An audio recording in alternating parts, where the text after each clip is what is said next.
Diminuição da produção de lixo, praticando os 5 R's: repensar, recusar, reduzir, reutilizar e reciclar. Vamos repensar os modos de produção e as reais necessidades de consumo. Recusas descartáveis, optar por produtos reciclados. Praticar a separação do lixo para apoiar a coleta seletiva e criar adubo a partir da matéria orgânica. Iremos incentivar as cooperativas e exigir o apoio das prefeituras. Com a voz do Mariano, do Rio de Janeiro, lendo mais um trecho da Carta das Responsabilidades Vamos Cuidar do Brasil, começa agora mais um Salto para o Futuro, um programa da TV Escola, canal da Secretaria de Educação à Distância do Ministério da Educação. No programa de hoje, nossos convidados vão debater de que forma fatores como desmatamento e poluição ameaçam um recurso essencial para a vida no planeta, a água. E vão falar também sobre a relação entre esses fatores e o aquecimento global. Como a escola pode se mobilizar para promover reflexões sobre as mudanças ambientais globais? Para falar sobre esses assuntos, convidamos a professora da Unicamp, Emília Rutkowski, o integrante do Rejuma em São Paulo, Bruno Pinheiro, e o gerente da Secretaria de Recursos Hídricos e Ambiente Urbano do Ministério do Meio Ambiente, Franklin de Paula Júnior. Na cidade de Itacajá, localizada no nordeste do estado do Tocantins, alunos e professores do Colégio Estadual de Itacajá estão na 7ª edição de um projeto de conservação do rio que cruza o município. No dia da nossa gravação, um mutirão de limpeza nas margens do rio deu início aos trabalhos dos estudantes. O marrom dos telhados se mistura ao verde das árvores. Imponentes pés de jambo demarcam toda a extensão de uma das ruas principais do município de Itacajá, em Tocantins, que tem pouco mais de 6.500 habitantes. No colégio estadual que leva o nome da cidade, alunos e professores lutam pela preservação do meio ambiente. No dia da visita da nossa equipe, os estudantes organizaram um mutirão de limpeza no rio que banha a região. É o projeto Rio Manuel Alves Pequeno, Limpar para Conservar. O objetivo desse projeto é, na verdade, conscientizar, né, a nossa comunidade, os nossos alunos, os nossos moradores de Itacajá, da importância do cuidado para com esse rio, uma vez que ele é o rio que abastece a cidade. O rio, antes, o meio de transporte era o rio. As mercadorias vinham de barco até chegar aqui na nossa cidade, porque não tinha estrada, aí vinham tudo pelo rio.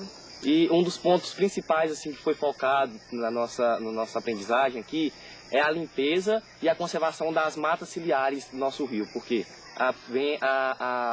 ver que as matas ciliares é um ponto muito importante, porque sem elas vem causar erosão e outros fatores que possam prejudicar a vida do nosso rio. No colégio, um grupo de alunos começou a montar uma peça de teatro. O tema da apresentação foi a necessidade de preservar o rio que corta o município. Convidei todos vocês para estarem presentes aqui hoje, porque eu, como diretora da escola, sou muito preocupada com o meio ambiente da nossa cidade. Pode ser um projeto. E são várias atividades desenvolvidas pelos professores em sala de aula, onde nós trabalhamos com paródias, com rimas, produção de textos, poesias e peças teatrais. A Rádio Atitude é outro espaço da escola onde os alunos podem falar sobre o projeto de conservação do rio. A rádio, ela funciona como uma ponte entre o que os alunos fazem dentro da sala e o que é passado para os outros alunos. E a gente não só passa músicas, como a gente passa textos, a gente manda recados que eles mesmos querem mandar. Bom dia, galera! Está no ar a Rádio Atitude. É isso aí, galera. E agora vamos para o nosso momento informativo.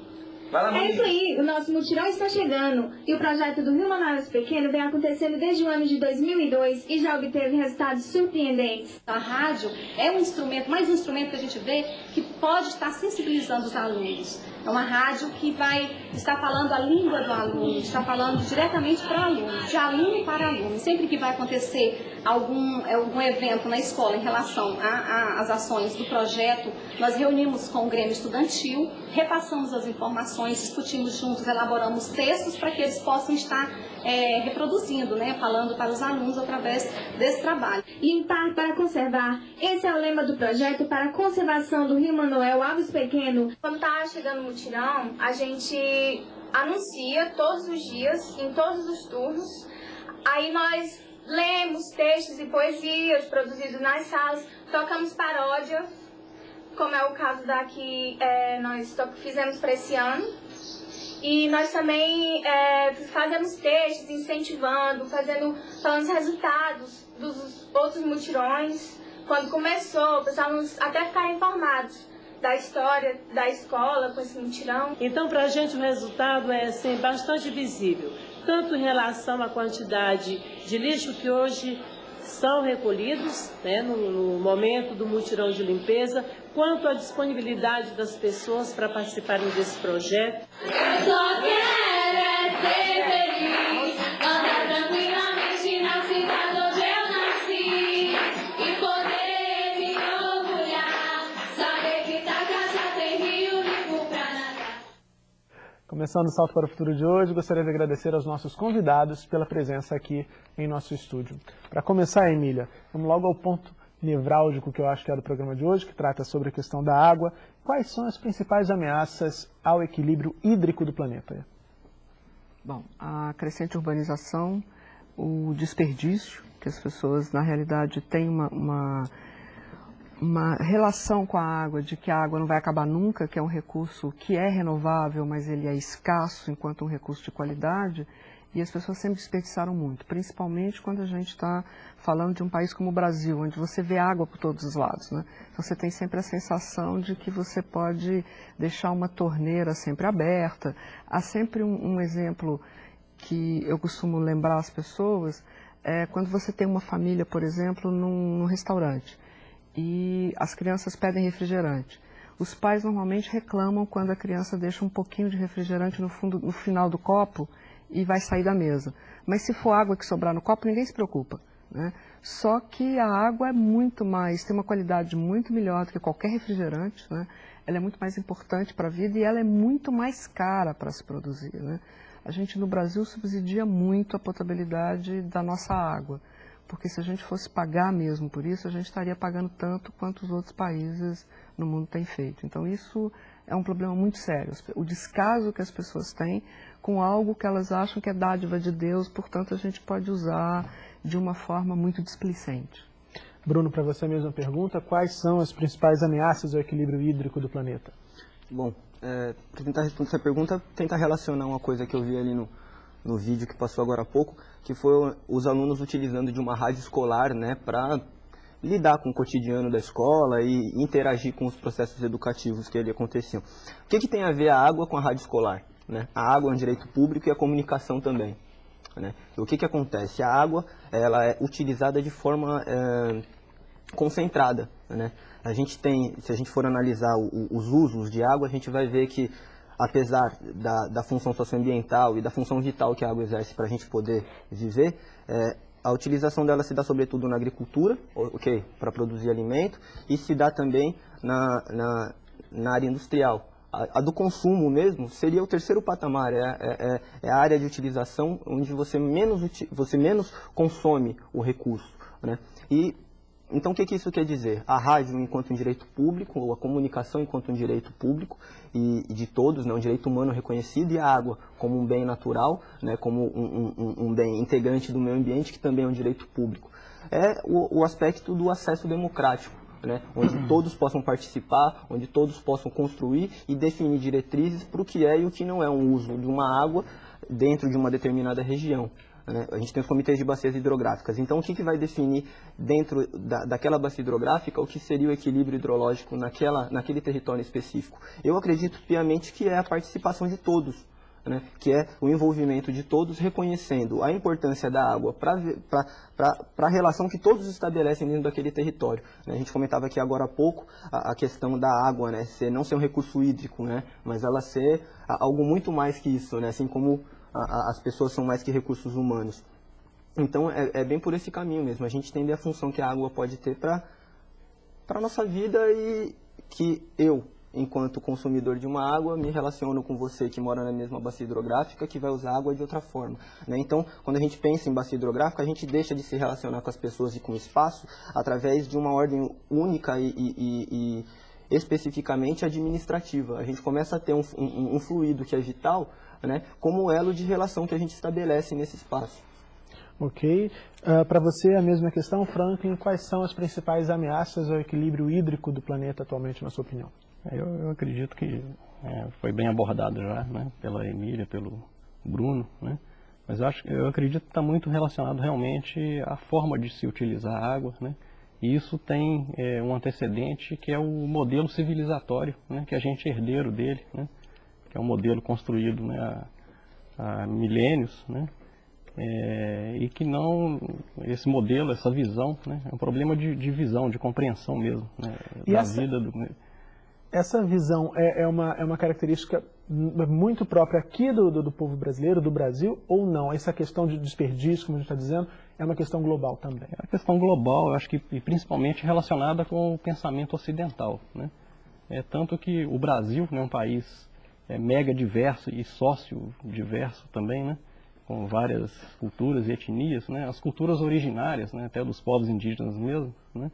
Eles têm um exemplo que até contrasta com essa herança, né, dessa visão ocidental, né, que é um exemplo de um uso sustentável, né, da água e dos bens da natureza, né.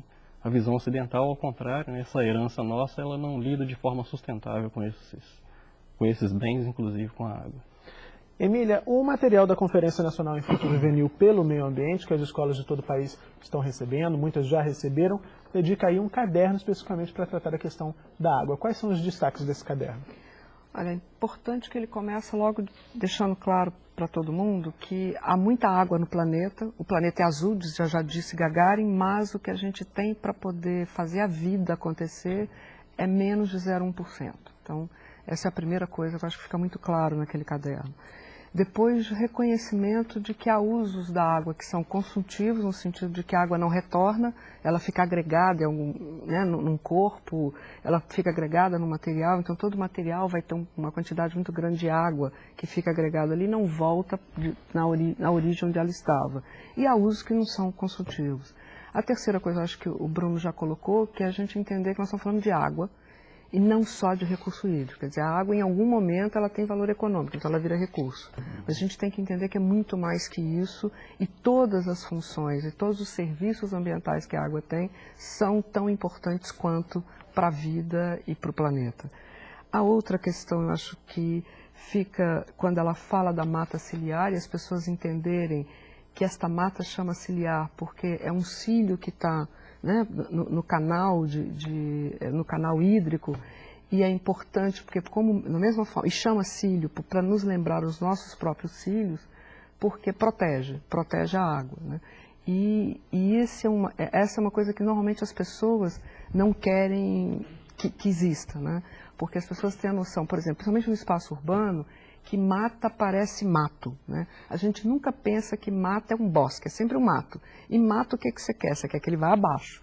Porque mato é uma palavra que culturalmente pra gente é uma coisa suja, é uma coisa complicada, é uma coisa ruim, uma coisa que eu não quero. Traz mosquitinho, por exemplo. Traz todas, e que não é, né? Não é um mato que traz de qualquer jeito, mas a gente tem que começar a entender que a gente, ao invés de pensar em mata como mato, vamos pensar em mata como bosque, vamos nos apropriar desse espaço. Então, isso é muito importante da forma como está colocado no texto sobre a questão das matas ciliares.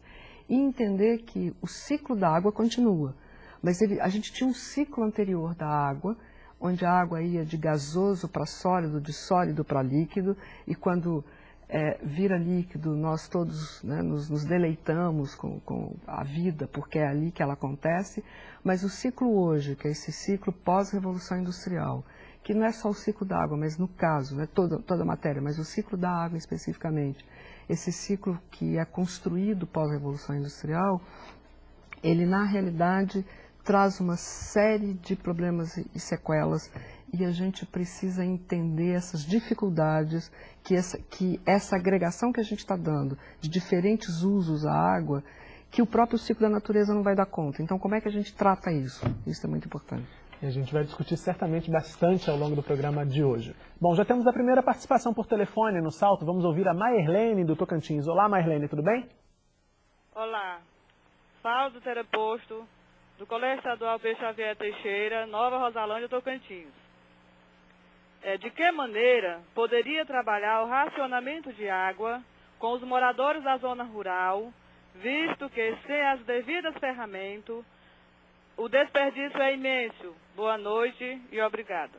Obrigado, Mairlene, pela sua participação aqui no Salto. Bruno, essa conscientização para evitar o desmatamento é fundamental, né? Que sugestão você pode dar, Mairlene? Eu só não entendi, ela falou o racionamento ou o desmatamento? Racionamento de água, né? Essa coisa é realmente bastante complicada. A gente vive, eu não moro numa área rural, né? Mas a gente vive bastante isso no litoral sul de São Paulo, lá onde eu moro, principalmente em épocas de temporada, né? A cidade incha, triplica o número de habitantes, e aí a gente que está acostumado com aquela coisa diária de ter água a hora que abre a torneira, em alguns momentos do dia isso não acontece. E isso vem justamente ao cabo daquilo que a Emília estava falando, de o ciclo incapacitado da água e também da redução da quantidade de água boa que a gente tem disponível, né? Água com qualidade para beber. Para trabalhar esse racionamento, entra de novo naquela questão da participação, porque se a gente vai ter que racionar, muitos lados vão ter que ceder. Né? A gente sabe que um lado vai ter que em determinado momento reduzir o consumo, o outro lado também, e isso só na base do diálogo mesmo, né? Em termos na área rural, eu sinceramente desconheço um pouco o trabalho na área rural, né? Estou começando agora a trabalhar nesse tipo de área junto com as comunidades caiçaras lá da Estação Ecológica da Jureia, mas ainda não tenho esse tipo de experiência. Minha área fica mais o que você já indica para a Mairlene é fundamental, que é buscar o diálogo com esses diferentes atores. O diálogo eu acho que é o caminho principal para a gente resolver tudo. A participação social eu acho que é uma das dimensões mais importantes da construção da sustentabilidade, para além desse aspecto econômico, social e ambiental que todo mundo aborda. Ok, Bruno. Chamamos de recurso hídrico a água subterrânea ou superficial disponível para o uso numa região. Isto é, aquela concebida como valor econômico no âmbito dos processos produtivos. É importante enfatizar que a água é muito mais que recurso hídrico, assim como gente é muito mais que recurso humano, considerando seu valor social, cultural e ambiental. A água tem um grande valor simbólico na poesia, no amor, nas religiões e cerimônias de tradições culturais, artísticas e espirituais. Na mitologia, ela é muitas vezes representada por figuras femininas, associadas a guardiãs de lagos, poços e rios. Muitas religiões usam a água na cerimônia do batismo para simbolizar a religação da pessoa com sua natureza fundamental, a beleza, o cosmo, a divindade. É preciso religar a humanidade com a água em seu valor próprio e simbólico, e não somente como recurso hídrico.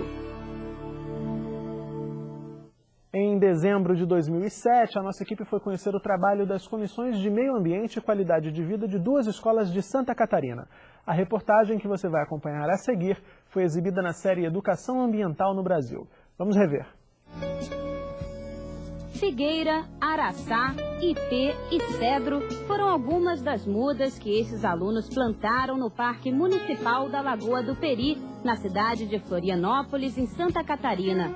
Uma das atividades sintonizadas com o projeto Convida. O Convidas é a Comissão de Meio Ambiente e Qualidade de Vida na Escola. Né? Ele surgiu a partir da Conferência Nacional Infantil Juvenil pelo Meio Ambiente 2003, realizada em Brasília, né? Que teve os delegados, uma pessoa de cada escola do Brasil representando, né, as escolas, e a partir dali foi reivindicado por esses representantes um espaço dentro das escolas para se trabalhar a educação ambiental. E o replantio de árvores às margens da Lagoa do Peri foi uma das ações dos alunos da Escola Municipal Professora Dilma Lúcia dos Santos. Por que nós escolhemos justamente essas espécies aqui, para plantar nesse ambiente?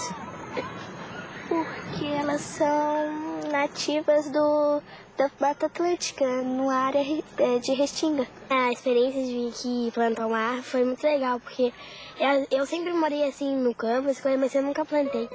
Estes alunos também participam do projeto Água de Beber, uma parceria entre a escola e a Universidade Federal de Santa Catarina. A partir do Água de Beber, a gente já está costurando outras atividades com a universidade, com outros departamentos. Por exemplo, a gente vai estar iniciando um cultivo de uma espécie rústica de amendoim numa parceria junto com a agronomia. Estamos estabelecendo uma parceria também com a engenharia de saneamento para fazer uma captação da água da chuva para irrigar a horta, que daí é onde está encontrando a horta com o projeto Água de Beber.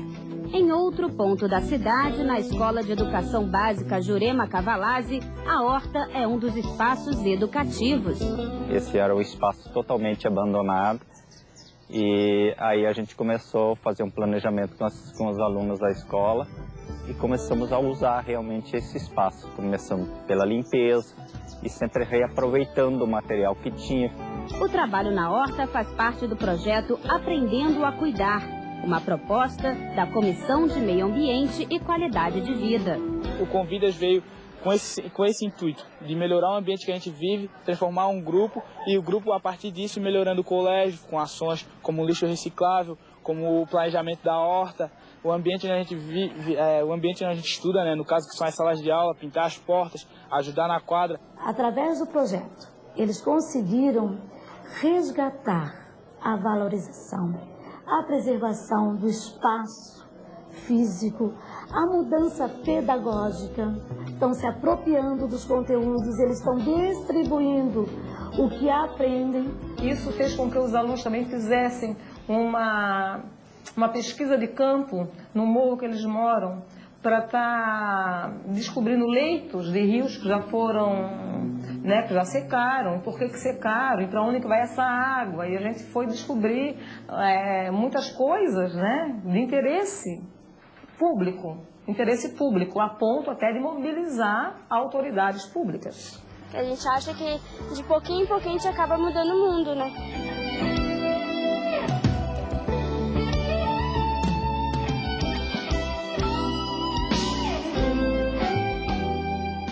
Emília, nós vimos aí na matéria a atuação dos Convidas, né, lá nas escolas de Santa Catarina. Agora, falando da questão de água, no programa de ontem os nossos convidados, falando mais sobre aquecimento global, deixaram um recado bem claro para os cursistas e para todos os telespectadores do Salto, que é importante que se evite esse catastrofismo no trato das questões ambientais, da problemática ambiental de uma forma geral. As mudanças ambientais globais estão aí colocadas. E esse catastrofismo, a gente sabe, está muito presente nas notícias que a mídia veicula o tempo todo. Agora, quando se fala em água, a palavra que aparece em termos de previsões futuras é escassez. E aí é quase impossível evitar esse tom alarmista. Como é que se pode evitar esse tom? Na escola, por exemplo, quando se vai discutir esse tema, de que forma você acha que esse tom catastrofista pode ser evitado? Se a gente reconhece que a maior parte do o único problema que a gente tem a ver com desperdício, né? A gente, na realidade, joga mais água fora, né? E quase joga... E agora o que a gente está fazendo? Não está jogando só água fora da bacia, está jogando o bebê junto, né? Porque essa é a situação. A gente tem que ficar alarmado. Se realmente a gente vai jogar o bebê junto, quer dizer, nós vamos nos jogar para fora, isso é um problema. Agora, se a gente começa a reconhecer, e aí, eu não estou dizendo para as pessoas que vão tomar menos água, que você agora não pode mais tomar banho e tem que entrar no chuveiro e sair correndo. Não, pelo amor de Deus, não é isso. Mas você tem que tomar um certo cuidado de como é que você faz isso, né? Você não precisa da sinfonia da torneira para escovar dentes. Né? Os homens adoram fazer barba também com a sinfonia da torneira, que é uma outra coisa que ninguém precisa. Ninguém precisa, apesar da venda de um equipamento que, como é pressurizado, parece que não consome água, consome, e agora toda boa faxineira ou empregada é aquela que fica correndo atrás de folhinha de flamboyant, que é um negócio desse tamanho, né? Com um jato de água, porque ela não pode mais varrer, né? E isso é uma coisa muito complicada, porque se você pensar que esta pessoa, que normalmente vai morar na periferia da cidade onde ela trabalha, se ela trabalha na região central, onde nunca falta água, ela mora na periferia. Aonde ela mora, ela nunca vai poder ter esse hábito, e nunca teve. Mas se ela não adotar esse moderno hábito de higiene, que na realidade é um hábito de desperdício, ela é inclusive considerada uma pessoa que é uma má profissional. E que custa caro, hábitos desse tipo custam caro. Tem um dado que pesquisando na internet para o programa de hoje, esse dado impressiona. Em São Paulo, a Companhia de Abastecimento de Água calcula que o Estado perde diariamente 40% da água tratada, o que representa 1 bilhão e 300 milhões de litros de água por dia, suficientes para abastecer 2 cidades do tamanho de Curitiba. Quer dizer, um absurdo, uma enormidade. E aí eu queria te ouvir, Franklin, como é que o Brasil tem buscado soluções para essas questões que envolvem a água? O desperdício, por exemplo, já é alvo de políticas públicas aqui no nosso país? Sim, eu acredito que um dos grandes problemas, né, que o país tem, né, que é uma herança também, era a falta de planejamento na gestão do uso da água, né? Nesse sentido, no ano de 2003, né, o governo federal alavancou um processo de construção de um plano estratégico para a gestão da água no país, que é o Plano Nacional de Recursos Hídricos, né? Esse plano ele foi construído a partir de uma base técnica muito consistente e de um processo amplo de participação social, que envolveu diretamente mais de 7 mil participantes, né, nesse processo de construção. Esse plano ele ficou pronto no final de 2005, né? Com isso o Brasil cumpriu uma das metas da cúpula de Joanesburgo, né, que determinou que até o ano de 2005 os países das Nações Unidas elaborassem seus planos nacionais de recursos hídricos, né? O plano foi lançado em janeiro de 2006 pelo presidente Lula, né? E esse plano ele fez um diagnóstico, né, da questão do uso da água, né, em termos quantitativos e qualitativos no país, nas 12 regiões hidrográficas brasileiras, né? Ele estabeleceu metas de longo prazo até o ano de 2020, 13 programas e 30 subprogramas, né, que são revistos a cada 4 anos, né, e macro-diretrizes para a gestão. Esse plano ele vai além da própria lei de recursos hídricos, né, que reforça o valor econômico da água, né? O plano ele resgata o valor socioambiental da água, né? Além desse plano, né, de recursos hídricos, né, o governo tem várias ações, né? Por exemplo, um programa da Agência Nacional de Águas, que é o PRODES, né, que é um programa de compra de esgoto tratado, é um incentivo para que os municípios tratem os seus esgotos, né? E também tem várias iniciativas que a gente vê o tempo inteiro em relação à água de reuso, não é isso também? Sim. Esse programa, o PRODES, né, Campinas é um exemplo, né, que no ano de 2001 tratava-se em torno de 4% do esgoto, né? Hoje é em torno de 80%, né? Então é um exemplo bem sucedido, né? A gente tem também o programa Água Doce, né, que é um programa de dessalinização da água, né, que ele atua mais na região do semiárido brasileiro, né? Tem o programa de revitalização de bacias, né? Tem uma série de iniciativas, inclusive de reuso da água, né, de captação de água de chuva, né? São iniciativas importantíssimas, né, nesse sentido. A gente já tem uma participação por telefone, mais uma, mas antes eu queria ouvir o Bruno a respeito da atuação da Rejuma. Você é integrante da Rejuma, né, Bruno? Queria que você dissesse o que é e como é que atua essa rede. Bom, a Rejuma é a Rede da Juventude pelo Meio Ambiente e Sustentabilidade, e ela é formada por jovens espalhados por todo o país, que trabalham de alguma forma com a questão juventude e meio ambiente. Juventude e meio ambiente são as duas comunidades de propósito que nos unem. De um lado com o movimento ambientalista, né, o movimento socioambientalista, e no outro lado com os movimentos de juventude.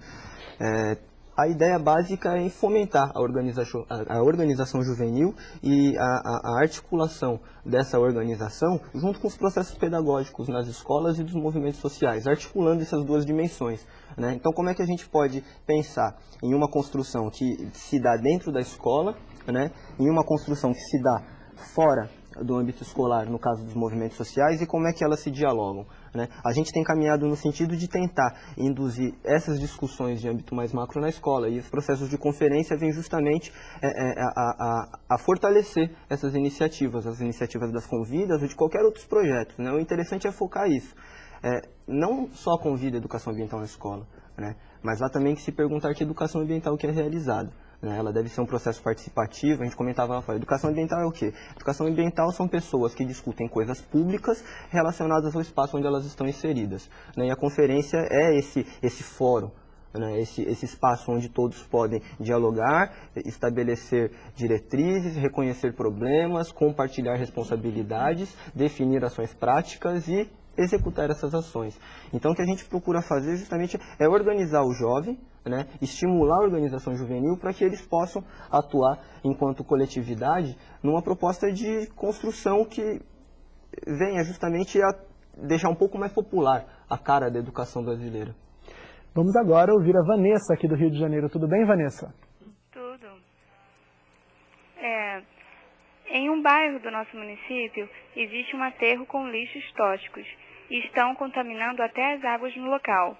Como podemos cobrar das autoridades uma interferência efetiva e como a escola pode contribuir nesta empreitada? Obrigado, viu, Vanessa, pela sua participação aqui no Salto. Espero ouvir vocês de Queimados no programa de amanhã também. Emília, nas grandes cidades, pelo menos aqui na cidade do Rio de Janeiro e em algumas outras cidades do estado, a questão dos aterros sanitários, dos lixões é muito forte. E aí a possibilidade de contaminação dos lençóis subterrâneos, como aponta a Vanessa. Que tipo de mobilização essa escola pode desenvolver, na sua opinião? Bom, nós temos vários problemas em relação à questão do lixo tóxico, porque você primeiro tem que saber de quem é o tóxico, né? De quem é esse produto químico. Eu acho que esse é o maior problema, porque tão logo você saiba de quem é fácil você criar responsabilidade, quer dizer, é possível criar responsabilidade, porque isso normalmente é muito caro de se tratar. Esse é o grande problema. Tá? Então essa é a primeira questão. Outra é, quando é um lixão, tem uma série de coisas que as pessoas acham que é tóxico e ninguém sabe direito o que é. E você tem também efeitos sinérgicos, porque você não sabe o que tem. Se um tambor antigo de uma química, uma indústria química qualquer, está do lado de um outro tambor, de uma outra indústria, aí há corrosão e aquilo se mistura, o que era e o que virou. Né? Então, o que se tem que fazer em relação a isso ainda é muito mais de ir até o poder público, municipal, no caso estadual, não é o municipal, e ele é que tem que tomar conta disso, porque isso é um risco muito grande à saúde. E evitar o máximo possível de fazer ação direta num espaço como esse. Esse é um espaço muito perigoso para as pessoas. Eu acho que há uma série de coisas e as escolas tendem sempre a fazer ações diretas em relação às questões das bacias. Trabalho de campo. E até lá para dar uma olhada. Ali eu acho que é um lugar que é bom fazer com que as pessoas entendam que ali não é lugar para brincar, não é lugar para passear, não é lugar para ir. O município tem que, de fato, cercar aquilo como um lugar muito perigoso e deixar claro que as pessoas não podem chegar. É responsabilidade legal do Estado resolver isso e a promotoria de meio ambiente é fundamental nessa hora para fazer o Estado agilizar as ações que o Estado tem que tomar em relação a isso. Não é barato, não é fácil. Em alguns casos, a gente nem tem tecnologia adequada, muito clara, para poder tratar. Franklin, no programa de ontem, os nossos convidados disseram que boa parte da dificuldade que se tem para encarar as mudanças ambientais globais se deve à complexidade dessa temática e às próprias relações que estão aí postas entre os diversos temas, as diversas mudanças que estão em jogo. E aí, como é que a gente pode relacionar, por exemplo, desmatamento, aquecimento global e escassez de recursos hídricos? Há relação entre esses três problemas que a humanidade enfrenta? Eu acredito que completamente, né? A relação de água, floresta, solo, né? Ar, acho que está tudo interrelacionado, né? Acho que tudo isso nos remete um pouco por aquilo que eu comentei também no início, que o texto da conferência aborda muito bem, né? Que é a questão do modelo de desenvolvimento, né? O modelo nosso de organização social, né? Que é essa herança civilizatória, né? Então eu acredito que, até a professora Emília citou, enfatizou, por exemplo, os serviços ambientais, né? E os serviços ambientais e aí no caso, por exemplo, da água, da própria floresta, né? Os serviços sociais que eles proporcionam, né? E até os serviços econômicos, né? Acho que o problema civilizatório nesse aspecto aí é de que há uma escala de valores em que os serviços econômicos em primeiro lugar, os serviços sociais em segundo e, por último, a valorização dos serviços ambientais, né? Então, acho que a gente está desafiado, né, a fazer uma revisão de valores, né? Acho que passa muito por isso, por uma revisão dessa escala de valores, né, em que a valorização do papel, né, dos bens naturais, eles têm uma preponderância, né, sobre os demais. Sim. Com a atitude solidária na escola, em casa, no lazer, no trabalho, da sociedade como um todo e incorporada nas práticas do dia a dia de cada pessoa, fica mais fácil tornar o uso da água sustentável para a atual e as futuras gerações. Cada um terá consciência de que suas ações pessoais afetam os integrantes da comunidade, os demais seres vivos e a própria água. E que só com a água em quantidade e qualidade suficientes teremos qualidade de vida hoje e no futuro. Há tantas definições na vida, bonitas, tristes, expressivas, inexpressivas. A vida. Alguns já definiram a vida como um mar revolto, encapelado, de ondas violentas, de naufrágios e tempestades. Um mar tempestuoso. Outros definiram a vida, um rio. O rio é a minha definição da vida, o rio imenso, farto, com as suas corredeiras e as suas margens. A sua corredeira, sobretudo, e sobretudo os seus remansos. Porque todo rio tem a sua veia corrente, o seu veio de corredeiras e tem seus remansos. E toda corredeira lança tudo para o remanso. O remanso aproxima-se da margem, da correnteza ao remanso, uma eternidade.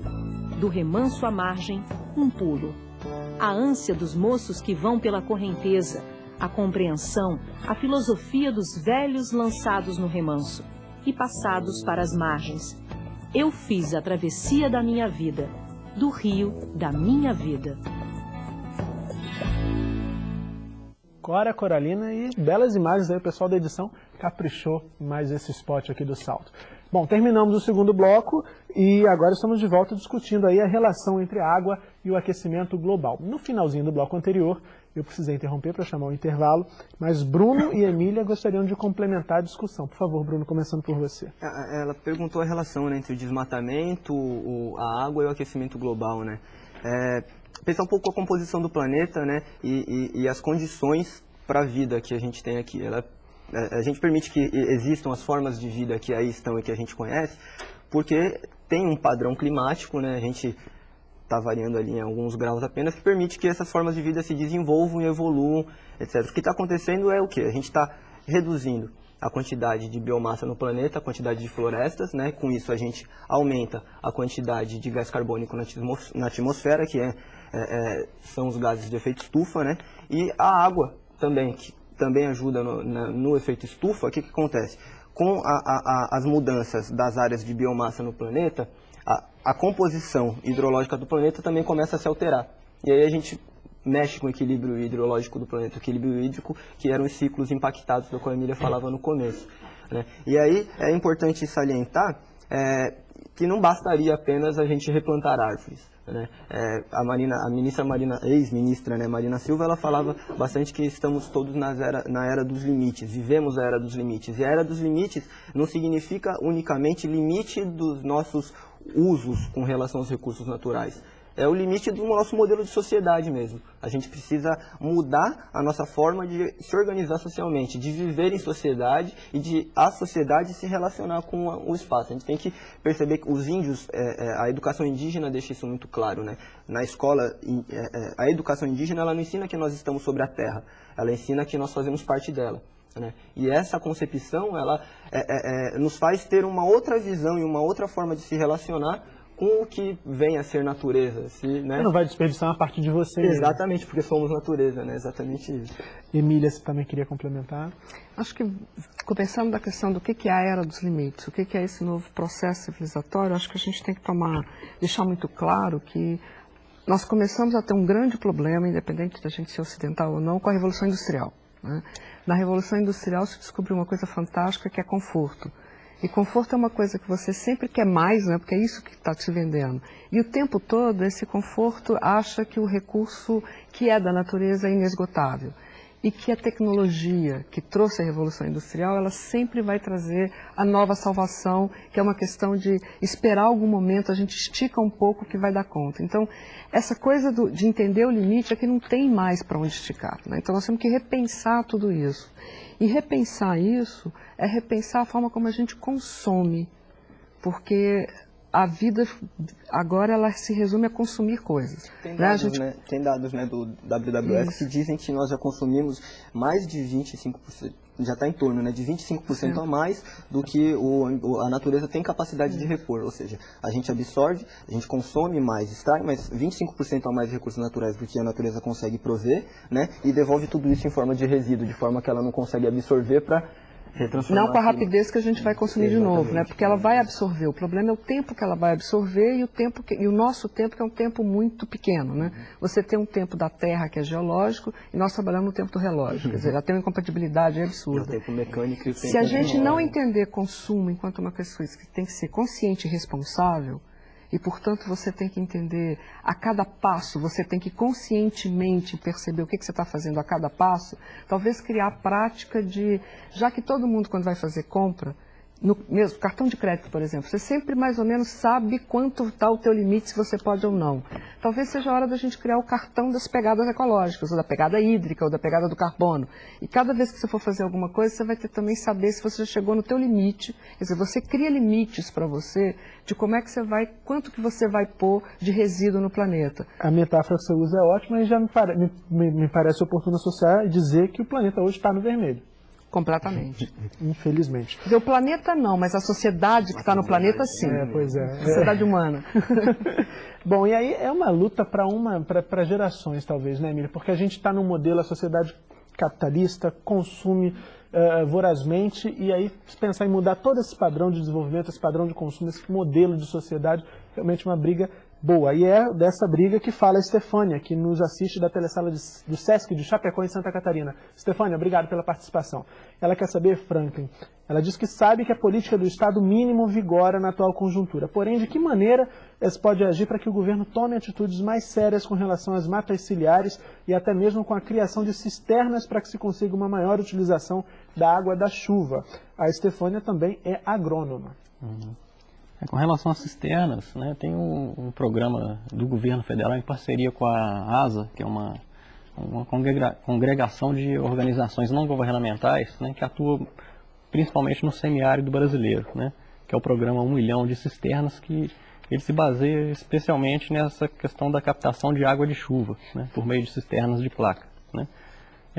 Ela citou o estado mínimo, né, eu não concordo muito, né, que a gente vive numa situação de estado mínimo, principalmente nos últimos 5 anos, né. Eu acho que o que acontece, pelo menos em nível de governo federal, né, a gente está vendo um refortalecimento do Estado, né. O próprio presidente do IPEA, né, o Márcio Pockmann, né, que assumiu há pouco tempo, ele diz isso mesmo, que o Estado brasileiro ainda é um Estado raquítico, né. Ele não tem força, não tem musculatura ainda para realmente ter mais vigor, né, na implementação de uma política social e tal mais forte, né. Mas eu acredito que o Estado brasileiro, nesses últimos anos, ele está conseguindo resgatar um pouco dessa musculatura, tanto com a promoção de concursos públicos, né, o próprio Ministério do Meio Ambiente, né, o IBAMA são exemplos disso, né, que ficou anos sem ter concurso público hoje. Nós já tivemos 2 concursos, né, nesse último período. Sim. Tem uma questão que, como é que a gente trata mata ciliar e água de chuva no meio rural e como é que a gente trata isso no meio urbano, né? São 2 questões bem diferenciadas. Eu acho que o grande problema é que a gente até consegue equacionar isso quando você fala do meio rural. Acho que o projeto do 1 milhão de cisternas deixa todo mundo realmente atônito, tanto que se conseguiu. Aquela coisa de que o presidente já dizia antes, né, que nunca viu o Canadá fazer projeto contra a neve e o Brasil sempre faz projeto contra a seca, né, que era uma coisa engraçada isso, como é que a gente lida com isso. Então vamos aprender a lidar e o projeto do 1 milhão de cisternas está nos dizendo como é que pode ser feito. Mas aí vamos para o meio urbano, aí a coisa começa a ficar complicada, né, porque a terra urbana ela é muito cara. Ela é muito mais cara que o rural e há um conflito e uma briga por espaço no meio urbano o tempo todo. E aonde é mais fácil da gente, primeiro, colocar as grandes vias, porque todo mundo tem que ter seu próprio automóvel, liberdade, né, o conforto da liberdade implica de todo mundo se engarrafar num quadradinho de carro individualmente, né, e aí ficar ouvindo alguma fita de autoajuda para não se irritar com aquilo. Com o ar-condicionado ligado. Com o ar-condicionado ligado, porque isso aumenta o efeito estufa. Então você vai fazendo tudo que você não deve, né? Tudo errado. Por isso eu estou dizendo, vamos lá no cartão da pegada, né? Da pegada ambiental. Bom, então a gente acaba com a mata ciliar, porque é onde está mais plano e põe aquele lugar, que é o lugar que o rio tem, que é o pulmão dele, né, que ele enche ou esvazia, ali vai ter uma rodovia agora. E ele enche ou esvazia onde? Na casa de alguém, né, porque a enchente está posse. Então, mata ciliar é uma coisa muito importante. é uma coisa que, é aquilo que eu dizia no começo, a gente tem que entender isso como bosque, então vamos nos apropriar desse espaço, vamos voltar a ter aquele prazer de caminhar, né, próximo do rio e dar inclusive o rio um momento em que ele vai encher o seu pulmão e ele vai poder de novo se apropriar disso. Isso é uma coisa. A segunda, água de chuva no meio urbano. Porque agora a gente já tem uma legislação, já tem 2 anos que a gente tem uma legislação no Brasil que permite a gente fazer reuso de água de chuva. E a gente não faz isso no meio urbano. Quer dizer, a gente impermeabilizou todo o meio urbano, chove torrencialmente, por que a gente não tem espaço nas edificações, nos grandes condomínios, para recolher essa água, começar a pensar uma rede dupla, porque para tomar bastante cuidado, uma coisa é eu colocar essa água com pouquíssimo tratamento dentro dos vasos sanitários. Mas tomar cuidado para a gente de fato ter nesses condomínios uma rede dupla de circulação hidráulica para não aparecer isso na pia da cozinha, na pia do banheiro, no chuveiro, porque aí não, né? Mas é muito importante, porque ao invés de criar enchente, a gente passa inclusive a diminuir a conta d'água, porque esse é o único país hoje, entre os países, né, que estão ali quase totalmente civilizados, desenvolvidos, né, no mundo, que a gente dá descarga com água potável, fluoretada. Né? Okay. Bom, infelizmente chegamos aqui já ao finalzinho do programa de hoje, hora, como você já sabe, de ouvir as considerações finais dos nossos convidados. Gostaria de começar ouvindo você, Franklin. Quais são os seus destaques para o que discutimos? Eu falo novamente essa questão, acho que é um grande desafio, é um desafio realmente cultural, de visão, né, de olhar. Né? A gente está construindo, né, essa nova proposta de convivência, né? Até a professora Eda Tassara, que é autora desse documento, né, ela diz que hoje a gente vive paralelamente, né? O grande desafio é a gente conviver, né? E para a gente conviver é preciso a gente estabelecer reciprocidades, né? Eu acho que na escola, né, por meio das convidas, né, dos vários exemplos que o companheiro Bruno aqui citou, né, eu acho que o caminho é por aí, né? A gente conversar mais, né? A gente dialogar mais, a gente trocar mais ideias, né? Compartilhar, né, as formas de enfrentar esses desafios, né, das mudanças ambientais. E a gente ainda tem um tempinho, Franklin, como é que você analisa a contribuição que a educação ambiental pode dar nesse sentido?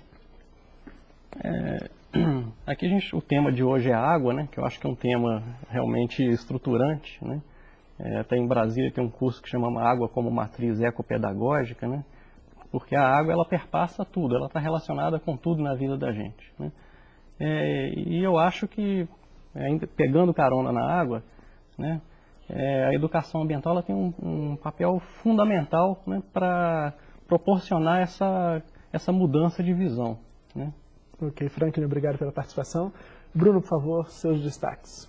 Bom, basicamente eu gostaria de desejar uma boa conferência para os professores excursistas que estão nos assistindo e indicar sinceramente que procurem, né, os coletivos jovens de meio ambiente dos seus estados, das suas cidades, busquem parceria com os jovens que estão atuando, procurem realmente efetivar parcerias com a comunidade e eu acho que o mais importante para os educadores, para os professores em si, né, se questionarem qual que é o papel do aluno na abordagem pedagógica da escola.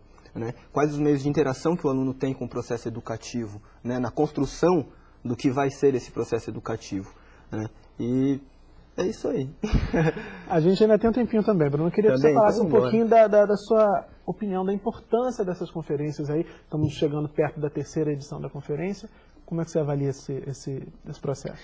Então, eu acho que o grande potencial da conferência e o ponto mais positivo dele é trazer o jovem para discutir uma coisa que é pública. Né? Hoje a gente está muito acostumado a largar as crianças ali na frente da TV e eles que se virem ali com aquele monte de propaganda e um monte de publicidade que vai incentivá-lo a pensar cada vez mais no seu umbigo e nas coisas que ele quer ter para ser.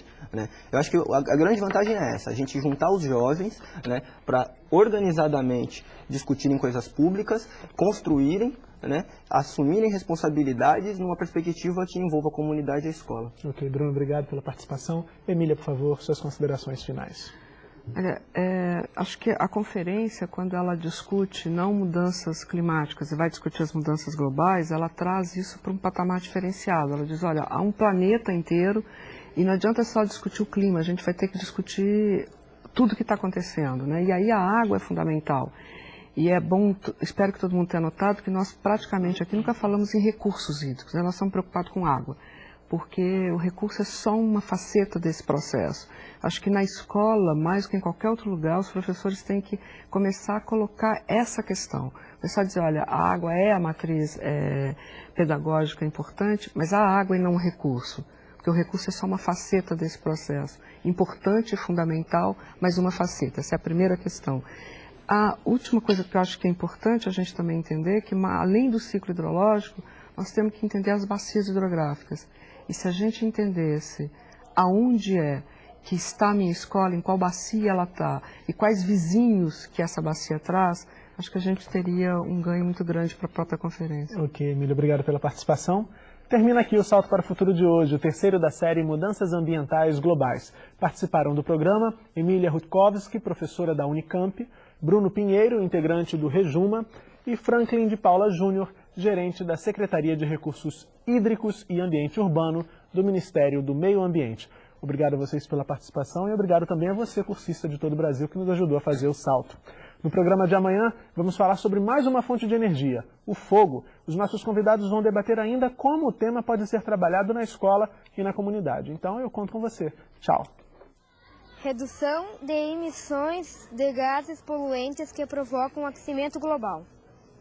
Praticar a carona solidária e incentivar o uso de transporte coletivo e bicicletas.